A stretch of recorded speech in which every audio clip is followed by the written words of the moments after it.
I can finally say that I live in a world where Sami Zayn is WWE Champion. And for any Sami haters, I just have one thing to say. Ha ha! Beyond the amazing ending, Night of Champions was a pretty solid show. Not too many matches that were astounding, but leaves more than enough for a good watch. Minus the constant ad breaks. I'm Duke from Duke It Out, here to rank every match at WWE Night of Champions 2026, from its worst to its best. Before I begin, please make sure to give this video a like and subscribe to the channel for more great wrestling content. Number 6, Tiffany Stratton vs. Jade Cargill. A fine match, but definitely not the best bout that we've seen between the two. Some solid back and forth sequences in the beginning, which then leads to some pretty rushed interference spots.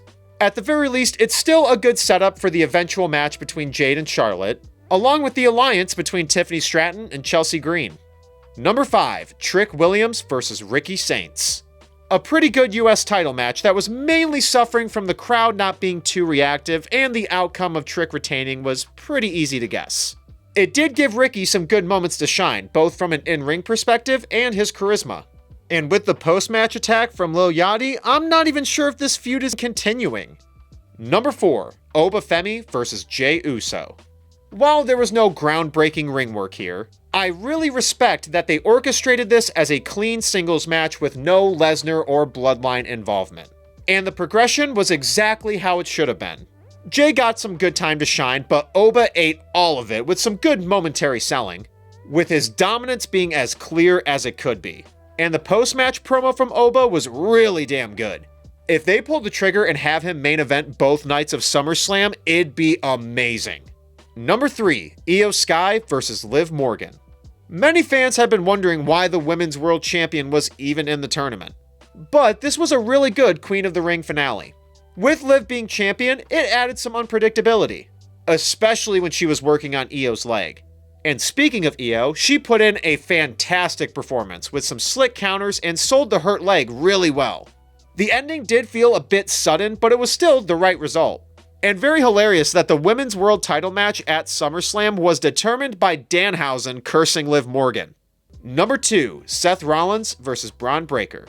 The closer to this feud had some really good moments inside the cage with some really nice moments of storytelling. I think some of the tension sunk down after their awesome match on Raw earlier this month, but that's nitpicking. Once Breaker got busted open, it made his dominant spots look even more badass. I was honestly surprised to see Rollins win the feud, but with the ethical questions that Rollins kept asking Braun, maybe it could lead to a face turn. And in Seth's case, we might finally be getting Roman vs. Seth at SummerSlam. And number 1, Cody Rhodes vs. Gunþi vs. Sami Zayn. While none of the matches on this show were bad, this is the one and clear standout from this PLE. I'll say immediately that this match wouldn't have as much of an impact if Sami didn't win. But even still, this is a fantastically orchestrated triple threat match. Cody got some really good moments of dominance that shows off some potential arrogance and simply why he's the face of the company. Gunþi brought in some terrific anger or dominance. And whenever he'd pop back in to gain momentum, it'd bring more intrigue that the match could end right there.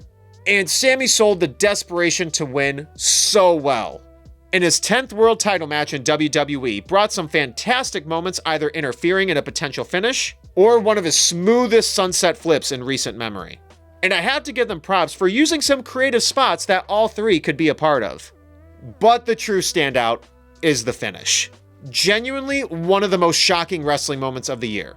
I and many other fans feared that Sami was added to this match to take the pin so neither Cody or Gunþi had to. But no! He's undisputed WWE Champion. And the mix of shock and joy that I have represents why I've always stuck around as a fan, even through some of the worst times imaginable. While I'm sad to guess that Sami won't hold this for long, really fearing that it'll be Lesnar, but it was an unseen moment in pro wrestling that I had been craving for. And I'm so happy to finally see it. So, I'll savor in the moment. And it's a damn good one. So that was my ranking for Night of Champions 2026. Thank you so much for watching. Please make sure to like this video, subscribe to the channel, ring the bell for notifications, or duke out your opinions in the comments below.